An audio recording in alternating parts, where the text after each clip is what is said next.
term bandied about lately is toxic masculinity.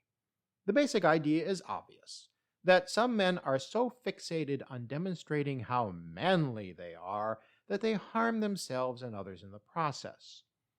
I tend to frown on the use of labels, and like most labels, toxic masculinity points to something real and serious, but does not illuminate what lies beneath the surface. What is toxic masculinity? During the initial months of the COVID pandemic, I wrote an article about the right wing's cowardly opposition to mask mandates. My argument then, and an argument to which I still hold, is that what is labeled toxic masculinity is that some insecure men fear appearing vulnerable and act up to mask that fear rather than mask to protect others. Though a useful concept in its proper context, toxic masculinity is best understood as an expression of an underlying sense of identity that is clung to by some males. It is this juvenile, testosterone-fueled identity that is at the base of so much man-child behavior. To describe that identity, I will adopt a term that most people will have heard, but that is underutilized: the bros. What is a bro? Well, ask yourself this question. What do the following males have in common? Elon Musk, Andrew Tate, Sam Bankman-Fried, Boris Johnson, Donald Trump, and those guys who were so obnoxious at the bar last Saturday night. The answer is, they're all bros. What exactly are bros? Here is my definition. Bros are men who act out in blatant and often deliberately uncouth ways to express obliviousness as power. I'll repeat that because it bears repeating. Bros are men who act out in blatant and often deliberately uncouth ways to express obliviousness as power. Yes, obliviousness masquerading as power is the key attribute of a bro. Men are socialized to be bold, even brash, and to act strong and emotionally cold. Society teaches men both a sense of constant insecurity about their image and how to bluster to cover up those fears. We all suffer from these social norms that pressure men to be unemotional and distant. But when that pressure persuades some men to overdo it, we all suffer even more from them becoming bros. The foundation of the bro phenomenon is the peer pressure that leads some men to have a dread fear of appearing weak. Fear is also the root of bigotry, and that is significant here in the bro phenomenon. What separates the men from the bros? Well, men behave, bros brohave. Men know how to behave because they care about other people. Bros care much less, if at all, about how their actions affect other people. When they do care, it is for a particular audience and strictly in self-interest. Being bro is a performance. Bros act as bros for other bros. It's a tough guy act, a performance of uncouth and obnoxious behaviors to display to the world a stoic, I am unaffected front. Obliviousness masquerading as power. Bros shout at each other at bars and nightclubs. They don't care if they irritate other people, though many bros are deluded in believing that women are impressed by their behaviors. Bros act like spoiled rich kids, whether or not they are actually rich. Whatever bros want, they believe they should get. The world is there to serve their wants. Bros pretend they know everything, and anything they don't know is stupid and not worth knowing. That's especially the case if you aren't impressed by the bros. You must be weak and stupid. Bros act tough, both emotionally and physically. Emotionally, bros are too cool to care. Physically, bros will chest bump and roughhouse each other and try to outconsume each other in food and drink. Bros mistake anger for masculinity. Everything and anything to appease the fear of appearing weak, especially to other bros. Most of all, bros immerse themselves in obliviousness. They have their world, and you are either there to facilitate them or you are nothing to them. Those are a few of the general behaviors typical of bros. Let's move to a roll call or brol call of some of the various subspecies of bros. If you know of other subspecies I don't list, please let me know and I will add to our broiary. Bro call number 1. Tech bros. Not all bros are yelling in bars and drinking cheap beer. Some bros code, or at least hires others to code for them. Elon Musk is a tech bro. Few can name anything Elon has done, actually done, only they know he's a tech bro. In this, he is the quintessential bro. Detached, arrogant, stoic, and a spoiled rich kid in all ways so superior to all other life forms. But Elon is just the poster child for a legion of geeks and techies projecting obliviousness as power. Tech bro behavior isn't physical, though yelling with beer in hand is not out of the question. Tech bros crush tech rather than beer cans. A classic example of the tech bros attitude came from former website Clout.com, who once advertised for programmers with the tagline, "Want to bro down and crush some code? Clout is hiring." Clout.com went bankrupt a few years ago. Like most tech bro ventures, it failed from its hubris and other excesses. Big tech is brohavior raised to the level of a business model. Bro call number 2. Crypto bros. The crypto bros know more than you because they are already living in the future. Or so they pretend. The crypto bros are deliberately oblivious to how economics works because they have created their own little world, a brutopia with its own currency. The money game is rigged against you, the crypto bros say, and try to con you into buying into their Ponzi scheme, where their money game is rigged against you. Sam Bankman-Fried is the face or poster child of this species of bro. He pretended he knew more than the rest of us and stole a ton of money from the gullible. He was, to put it bluntly, a con artist, a crook. But the con worked. Crypto bro Sam even conned some major political bros, former presidents and former prime ministers. He justified the scam with the ultimate bro excuse, his libertarian warped perversion of effective altruism. In short, the bro version of effective altruism is the idea that we should want a tech or crypto bro to make scads of money so they can be altruistic with their insane amounts of money. The problem is the bros aren't doing good in the world with their money. That's not what bros do. Tech bros, crypto bros, they pocket it because to them, selfish obliviousness is power. But remember, the crypto bros still expect us to be grateful to them for whatever it is they do. Bro call number 3. Biz bros. This type of bro has a typical bro story. He claims to be a whiz kid who made his first million at age 22 or was the youngest to ever make it to the C-level of a Fortune 500 company.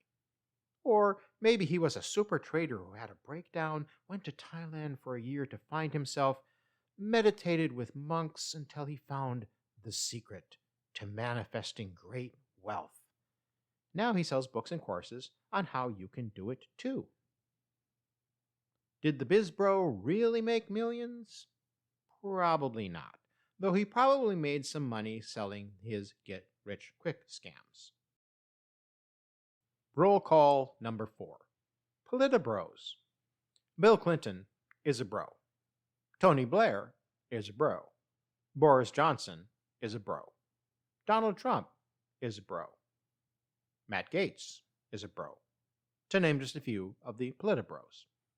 The obliviousness and empty bravado of right-wing politics fits perfectly with broness. And I need not go on much longer about the Plitibros. You know who I mean. Bro call number 5. Sports bros. Yes, sports. Sports can bring out the best in athletes. It also seems to bring out the worst in some men. Legitimate athletes, men and women, deserve respect for their dedication to their craft. Then there are sports fans. Some of the worst bros are sports fans. The more benign sports bros just whoop and high-five each other when their team scores as if they were the ones who accomplished something. The more malicious sports bros get into physical fights with sports bros of the other team. Usually, sports bros just go online and shitpost. Sports radio and television are manned by sports bros who cater to sports bros. It's a large ecosystem of brohavior fueled by more trash talk than ever occurs in the field or court. The sports bro pretends he knows more about the game than the people who do it for a living. Sure, everyone is entitled to their opinion, but the crotch-grabbing declaiming of the sports bros is childish silliness. The entitled, spoiled child anger and uncouth behavior of sports bros is inexcusable, and yet ubiquitous. Bro call number 6. Club bros. They think they're sexy. They think they're cool. They think that wearing fancy outfits in posh clubs and loud, uncouth behavior is power. They're full of shit. That doesn't stop them from their club bro performances of being all so superior to everyone else. Club DJs are the worst of this. I've met them, being a radio DJ. Anyway, the band Living Colour, one of the best bands of the 80s, took down the club bros with their song Glamour Boys. I would love to play it for you, but that would violate their copyright, and I respect Living Colour too much to do that. But look it up. Living Colour, Glamour Boys. Massive takedown of bros. Bro call number 7. Fan bros. Yep, any area of pop culture will have its herd of fan bros.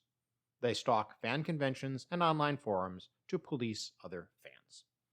Fan bros are there to put pressure on other fans to see if they're as knowledgeable as the bros are about this niche subject. And the fan bros insist on driving out those people they don't believe belong in their fandoms. Because, of course, no one knows the lore of the band, comic book series, movie franchise, TV series, etc. as the fan bro does. And the bros make sure everyone is aware of their possession of a superior quality and quantity of arcane trivia.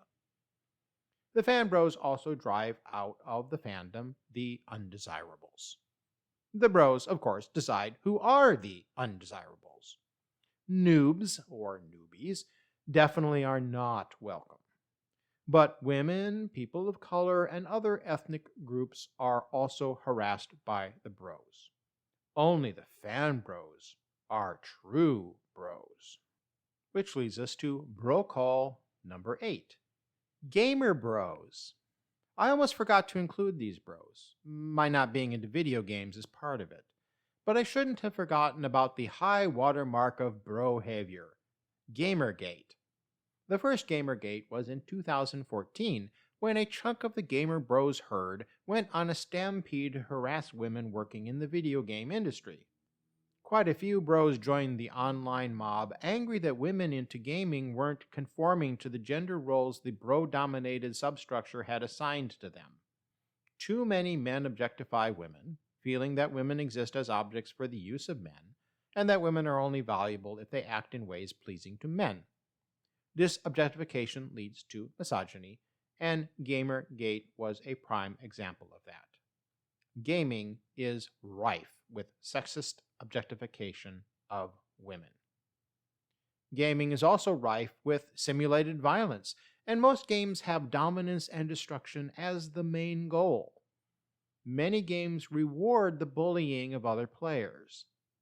No surprise, then, that in a bro culture of deliberately uncouth obliviousness, violence, and sexual objectification, women game designers who failed to comply with the stereotypes of the bro-dominated industry were subjected to harassment and threats. That first Gamergate was 10 years ago. It was outside of normal bro behavior, only in scale. Gamergate 2.0 is currently underway because gamer bros will be bros. Gaming's virtual world of killing cartoon characters for points is a perfect arena for being a bro. Women are certainly the main targets of gamer bros, but certainly not the only targets. Gamer bros want to play the game, but harass game developers. The full gamut of bro behavior is manifest in the gamer bro herd mentality. Which leads us to the strongly related bro call number 9, incel bros. The broiest and most potentially violent of the bros are this lot. Incel means involuntarily celibate, as in, I want sex, but no one will have sex with me. Oh. A healthy man or woman in such a situation would look at themselves to understand why they are less than desirable and then take steps to correct their shortcomings. The incel bros just blame women, deliberately oblivious to the reality that women are under no obligation to give them sex or give them even the time of day. From that obliviousness, the incel bros spew uncouth bro behaviors, from shift posting online to physical acts of violence against women. Bro call number 10. The anti-woke bros. Prominent in the herd of behaviors manifested in Gamergate and the incel community is the trumped-up outrage over wokeness. Man-children like Elon Musk, Andrew Tate, Jordan Peterson, and their followers are warriors in this bro war on woke. Although being woke had an honorable genesis within Black American culture, the concept of wokeness is now mostly a straw man argument to condemn diversity. Being anti-woke has its dishonorable genesis in the bros. Bro prejudice is strongest in this anti-woke type of bro.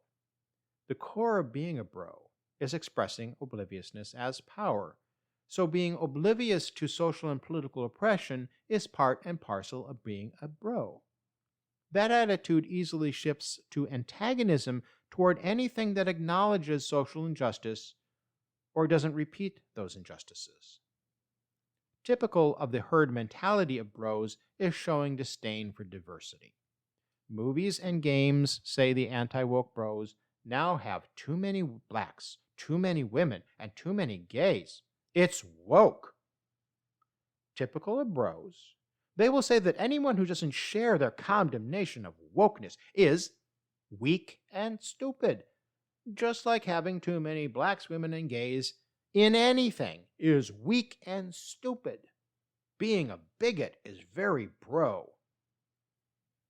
The tangled web spun by bros. We finished our bro call. The bottom line is that all of us, although mostly women, are put in a difficult situation and hostile environment because of these idiot men. For us, staying silent is not a good option, especially now when the biz bros and the tech bros have taken over the US government. The problem with bros is that they assume that they are not accountable to anyone for their behaviors. The problem with the rest of us is that we don't stand up and hold the bros accountable for their actions. All bros are capable of violating the rights of others. The damage bros cause is usually out of their obliviousness, but in their efforts to manufacture an appearance and sense of power, bros too often will deliberately harm other people. Are all of these behaviors toxic masculinity? One could say so. I say that none of this is part of being a man. Being a bro isn't being manly. It's denying what makes us human, recognizing other people as valuable and accepting one's responsibility to other people. That's what makes us human. That's what makes a man a real man. We will get slammed for speaking up about the bros, but we need to call out the bros. We all need to step up, especially the men who have enough self-esteem to not desire to belong to the herd of bros. However, we must not descend to the level of the bro herd. As much as they refuse to act like it, bros of any type are still adult human beings.